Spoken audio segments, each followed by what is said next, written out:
Uhkapelin henkeen kuuluu, että on vaikea päästä eroon voittoputkesta.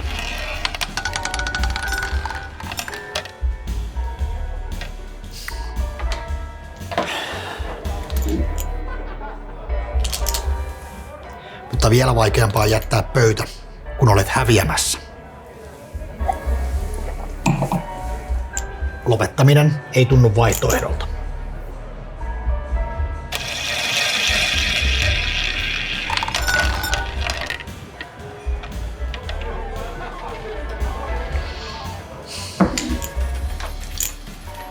Mutta kuinka paljon elokuvan tekijän kannattaa ottaa riskejä toteuttaakseen oman visionsa?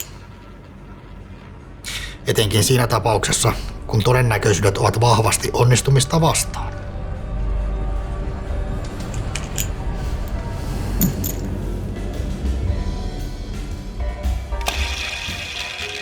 Seuraavaksi kerromme teille uudesta alusta, panosten korotuksesta sekä tappion kierteestä.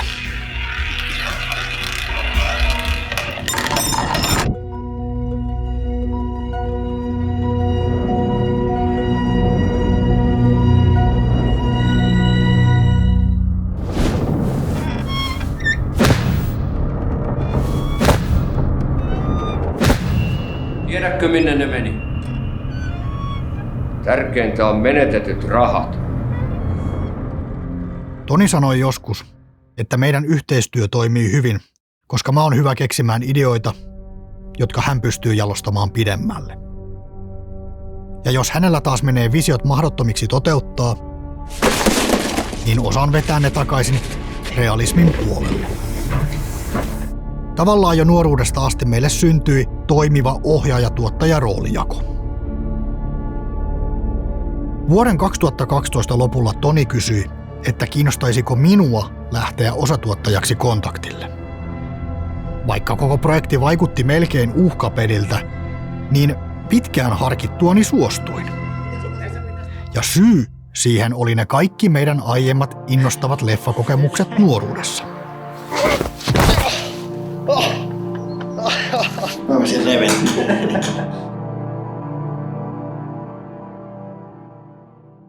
Vuodenvaihteen jälkeen muodostimme Aleksin ja Jermun kanssa kolmikon, josta muodostui Kontaktin tuotannosta vastaava tiimi.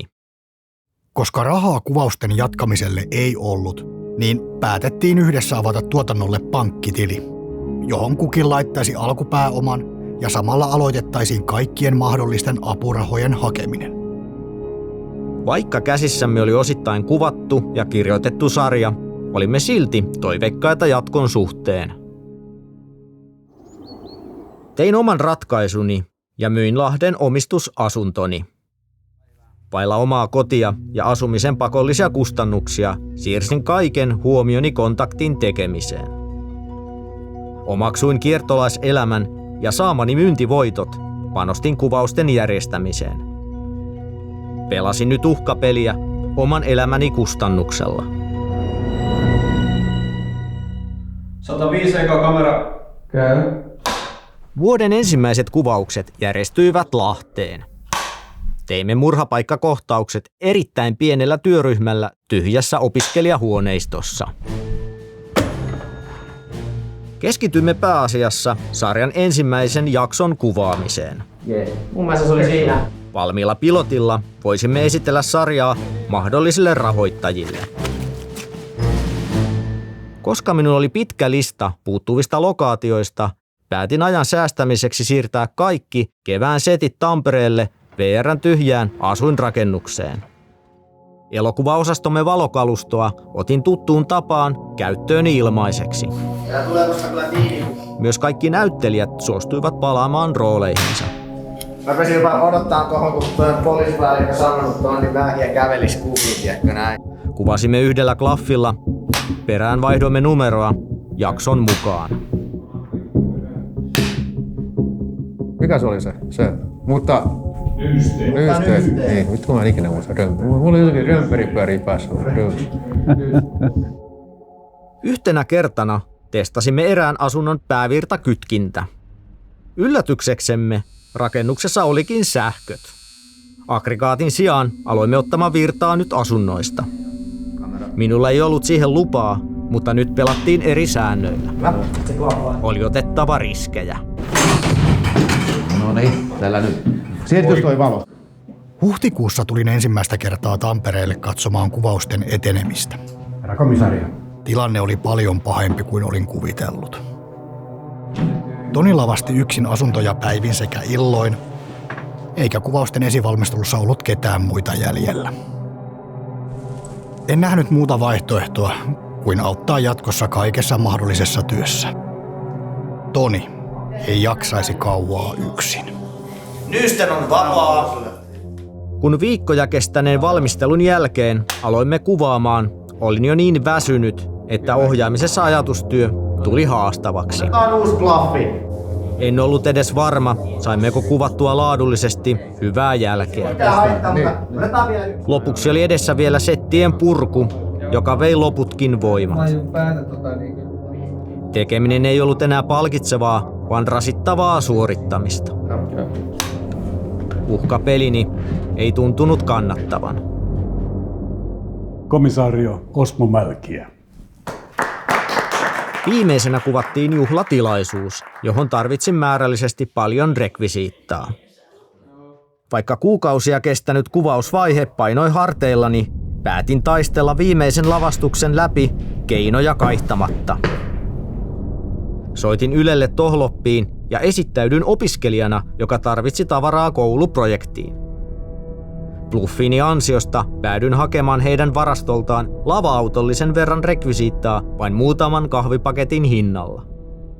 Se vaatii uhrautumista. Pitkä ja erittäin uuvuttava kuvausjakso Sorilla oli ohi. Vaikka ihmiset auttoivat tahoillaan, minkä kykenivät, oli kontaktiprojekti muuttunut minulle henkilökohtaiseksi painolastiksi. Olin kurkkua myöden täynnä kontaktin tekemistä. Aloitin tuttuun tapaan kesätyöt takolla. Kaava elämässäni toisti itseään. Tunsin, että oli pakko jättää hetkeksi kaikki.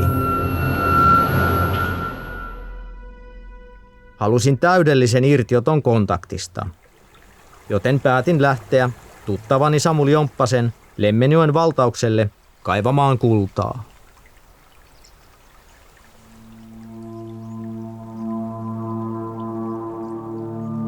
Tuolla Lapin erämaan keskellä huomasin, kuinka rauhoituin ja sain kaipaamaani etäisyyttä.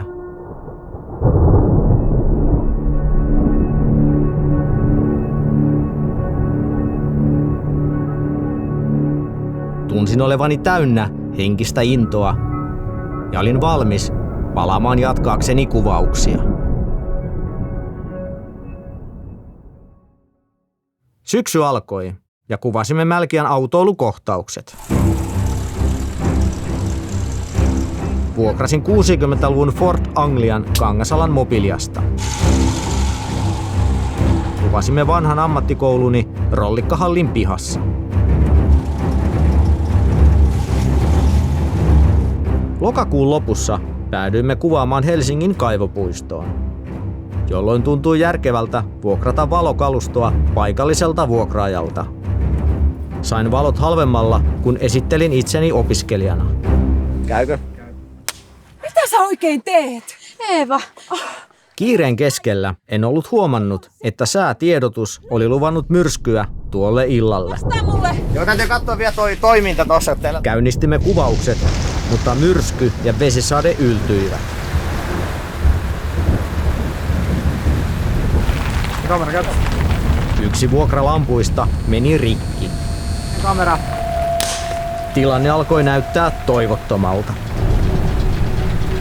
Jäljellä oli vielä murhakohtaus, mutta jouduimme keskeyttämään kuvaukset. Tämä murheellinen ilta palautti mieleeni sen ahdistuksen, jota olin paennut aiemmin Lappiin. Löytämäni innostus katosi tuon sateisen yön pimeyteen yhtä nopeasti kuin se oli tullutkin. Kun seuraavana päivänä palautimme kalustoa, jouduin maksamaan korjauksesta täyden hinnan. Muutama päivä myöhemmin siirryimme Tampereelle. Mistä on kyse?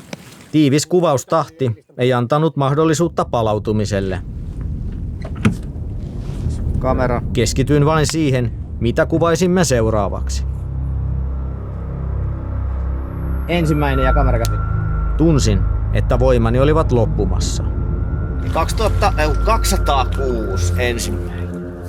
Väsymys sekä lukuisat vastoinkäymiset alkoivat herättämään mielessäni pelon, että käsissäni oli tilanne, jossa etenin vääjäämättömästi kohti projektin epäonnistumista. Joka tapauksessa oli vain jatkettava. Koska aiempi kuvauksemme kaivopuistossa oli myrskyn takia keskeytynyt, joudun järjestämään lyhyellä aikataululla korvaavan päivän Lahteen. Kyseessä oli nyt lyhyen ajan sisään 3. kaupunki, jossa kuvasimme. Onko täällä liikaa meteli? Tuleeko ihmisiä? Ei voi liikaa hienostelua.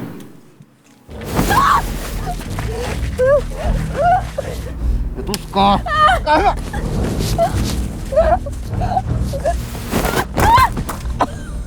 Muista, että sä voit yrittää huutaa, mutta mä niinku potkasin. Joo. Tätä ei oikein pysty harjoittelemaan, kun se möyrii tossa. Samaa kuvassa pitäisi olla semmonen niinku kädestä. Ja kun tulee puukko esiin ja sä kuvaat siitä.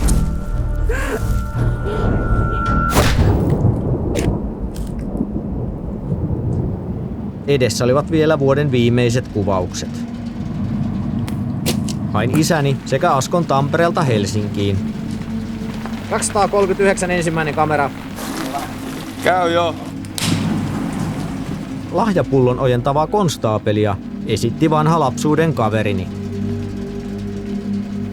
Juuri hänen lyhytelokuvansa kuvauksissa olin saanut aikoinaan ajatuksen pyytää vanhemmiltani videokameran.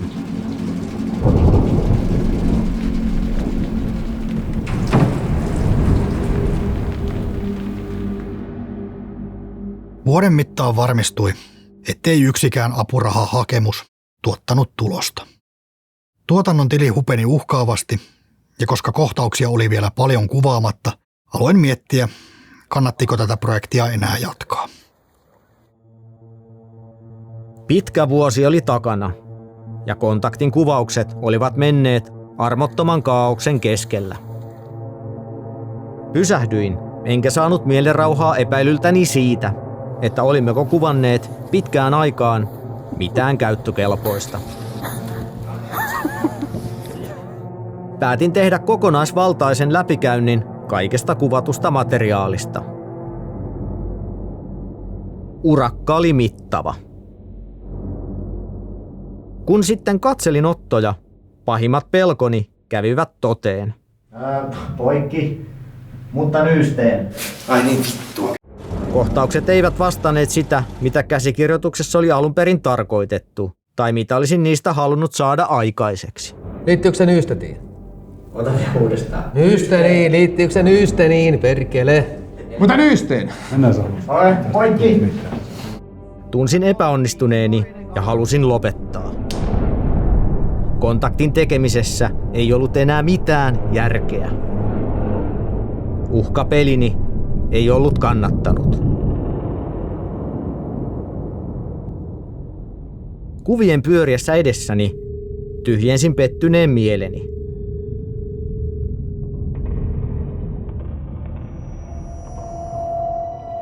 Kun nostin katseeni, tapahtui jotakin odottamatonta.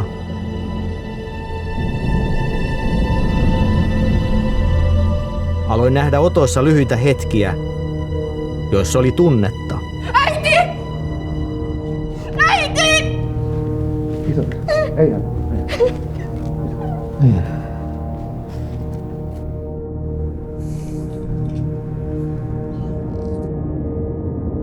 Mieleni palasi tekemäni Lapin matka. Kaivoimme 10 päivän ajan maata, emmekä olleet löytäneet mitään.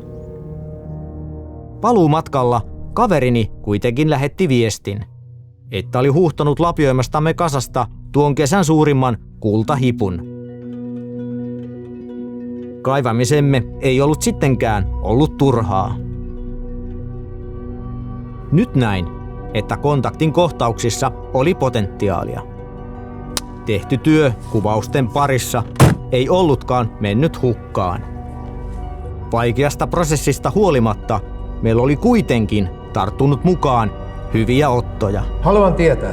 Se ei ollut pelkästään uhkapeliä, vaan tosiasia, jonka takia kannatti taistella.